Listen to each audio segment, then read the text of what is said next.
सभी विद्यार्थियों को मेरा नमस्कार। स्वागत है आपका पावनर क्लासेज में। आज हम पढ़ने वाले हैं दीर्घ संधि। दीर्घ संधि जैसे कि नाम से ही पता चल रहा है, दीर्घ अर्थात इसमें बड़ा होगा। लघु या दीर्घ स्वर में जब संधि की जाएगी तो बड़ा वाला स्वर ही काम में आएगा। दीर्घ संधि का सूत्र है अक श्रवणे दीर्घ। ये सूत्र ही पूरी संधि को समझने के लिए पर्याप्त है। सबसे पहले हम लेते हैं अकः। अकः एक प्रत्यार है और अकः प्रत्यार में वर्ण आते हैं अ, ई, उ, री और री। अ, ई, उ, री और री। लेकिन चूंकि हम पढ़ दीर्घ संधि रहे हैं और इनमें एक वर्ण री ऐसा है जिसका गुरु वर्ण नहीं होता। यदि इसका गुरु वर्ण नहीं होता है, दीर्घ नहीं होता है, तो इसकी संधि में आवश्यकता नहीं है। इसलिए अब संधि हमारी बची चार वर्णों का अ, ई, उ, री, लघु या दीर्घ। अब पहला है कि अक, उसके बाद पढ़ते हैं सवर्ण कि अक प्रत्याहार के वर्णों के सामने क्या आना चाहिए? सवर्ण। सवर्ण किसे कहते हैं? सवर्ण का सूत्र है तुल्याश प्रयत्नम सवर्णम, अर्थात जिनका प्रयत्न तुल्य हो वे सवर्ण कहलाते हैं। प्रयत्न का तुल्य मतलब जैसे ए का प्रयत्न ए या आ से मिलेगा, ई का प्रयत्न सवर्ण ई रहेगा, उ का उ और री का री। इसलिए अक प्रत्याहार के वर्णों के सामने यदि सवर्ण आ जाए तो दोनों के स्थान पर दीर्घ हो जाता है। किनके स्थान पर? दोनों के स्थान पर। तो ये इसकी सामान्य सी परिभाषा हुई कि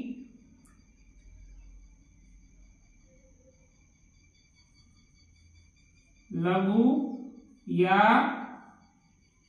दीर्घ ई, अ, ई, उ, री, अर्थात ये सब क्या है? अक प्रत्याहार के वर्ण। ए, ई, उ, री, लघु या दीर्घ ए के साथ आ जाएगा, ई के साथ बड़ा ई, री के साथ बड़ा उ और री के साथ बड़ा री। यदि ऐसा इन वर्णों के परे सवर्ण आए, इन चार वर्णों के पीछे यदि सवर्ण आए, सवर्ण का तात्पर्य ए के सामने ए या आ, ई के सामने ई, उ के सामने उ, री के सामने री आए, तो पूर्व पर के स्थान पर दीर्घ एकादेश हो जाता है। ये परिभाषा है कि यदि लघु या दीर्घ ई, उ, ए, ई, उ, री के सामने यदि सवर्ण आए तो दोनों वर्णों के स्थान पर दीर्घ एकादेश हो जाता है। जैसे ए या आ के सामने ए या आ आए तो आ हो जाता है। जैसे विद्या प्लस आलय बराबर विद्यालय। ऐसे ही ई या बड़ा ई के सामने ई या बड़ा ई आए तो दोनों वर्णों के स्थान पर बड़ा ई आदेश हो जाता है।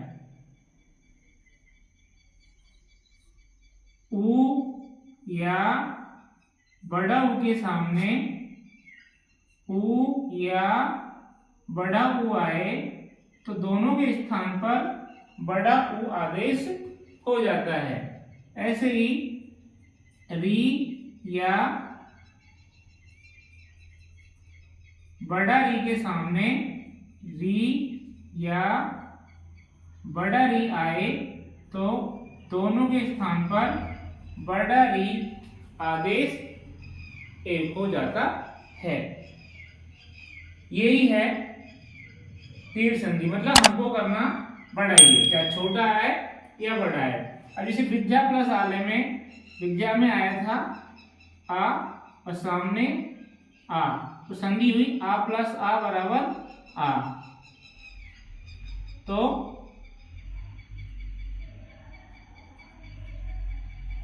विद्या प्लस आ और लय तो बना विद्यालय। ऐसे ही नदी प्लस ईश बराबर नदीश। गुरु प्लस उपदेश बराबर गुरुपदेश। होत्री प्लस ऋकारा बराबर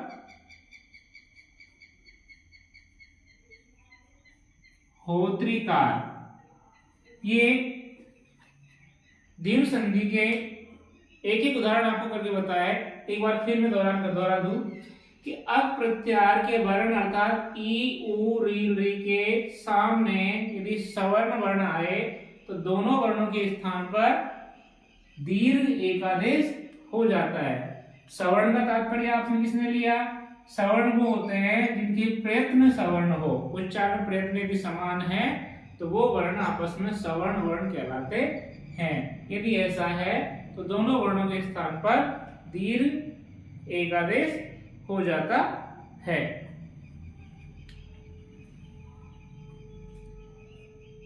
अन्य उदाहरण जैसे आपको बताएं,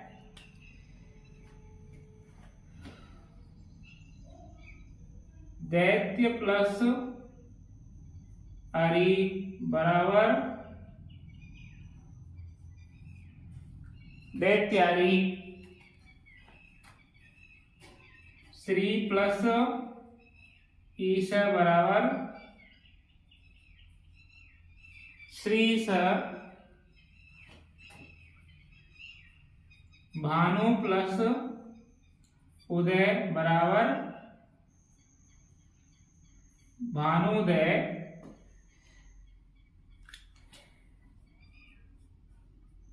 पितृ प्लस ऋणम बराबर पितृणम। ये संधि हुई, लेकिन आपको संधि के साथ साथ उसके अपवादों पर भी ध्यान देना है। एग्जाम में अक्सर कई बार सीधी संधि न पूछ करके अपवाद पूछ लिए जाते हैं। दीर्घ संधि में जो आपने सामान्य नियम थे अपसवर्ण दीर्घ वो पढ़ा, लेकिन संधि में इस बात का अवश्य ध्यान रखना कि संधि में जो अपवाद होते हैं उनको अवश्य पढ़ें, क्योंकि संधि में या व्याकरण में एग्जाम में यदि हमको कोई समस्या पैदा करता है तो वो अपवाद पैदा करते हैं। अब अपसवर्ण दीर्घ सूत्र आपने पढ़ लिया, दीर्घ संधि पढ़ ली, लेकिन एक पररूप संधि का सूत्र है और उसको आप पढ़ेंगे तो उसमें लगभग नियम आपके उसी के रहेंगे, लेकिन वो है पररूप संधि। ऐसे को आप जरूर ध्यान से पढ़ें। तो सूत्र है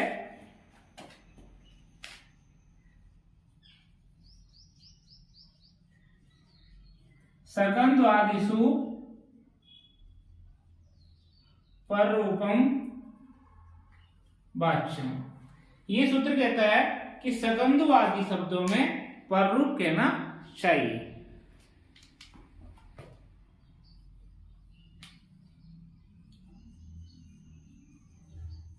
सकंदु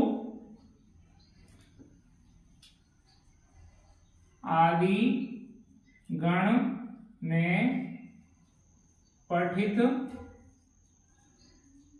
शब्दों में पररूप कहना चाहिए। सगंधु आदि जो शब्द है उनमें कह रहा है कि उनमें पररूप होना और चाहिए। और उसमें जो टी संज्ञक होता है, टी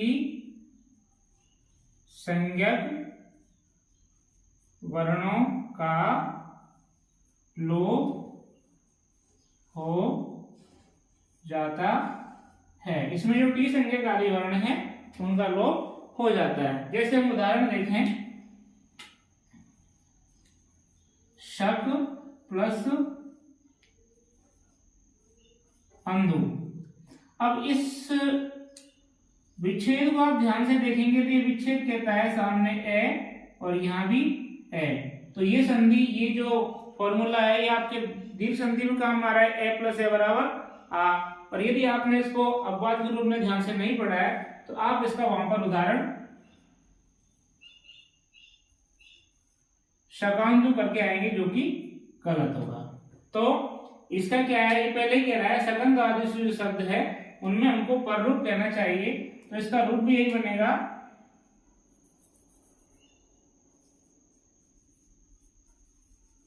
शकंधु। ये कैसे बनेगा, ये कह रहा है भाई इसमें ये अंतिम स्वर वर्ण उसकी टी संज्ञा हो जाएगी। अब टी संज्ञा का सूत्र है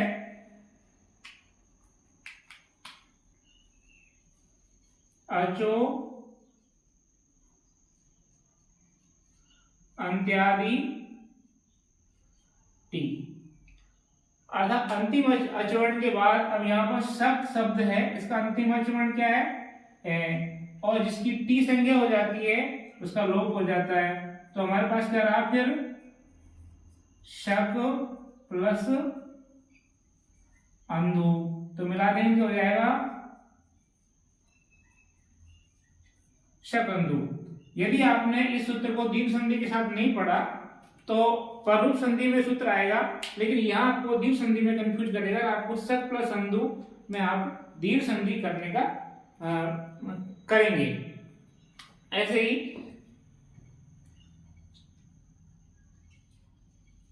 कर्क प्लस अंधु, तो इसका भी होगा कर्कंधु।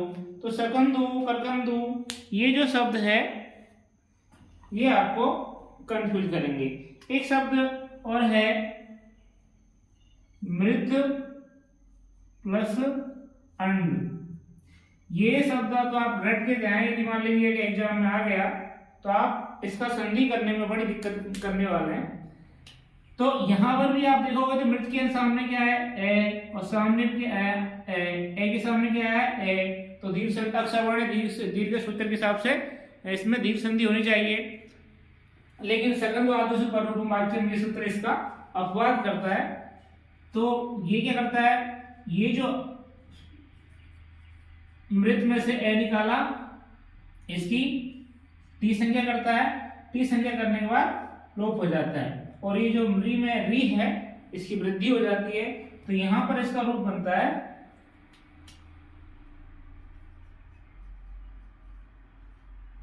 मारतंड।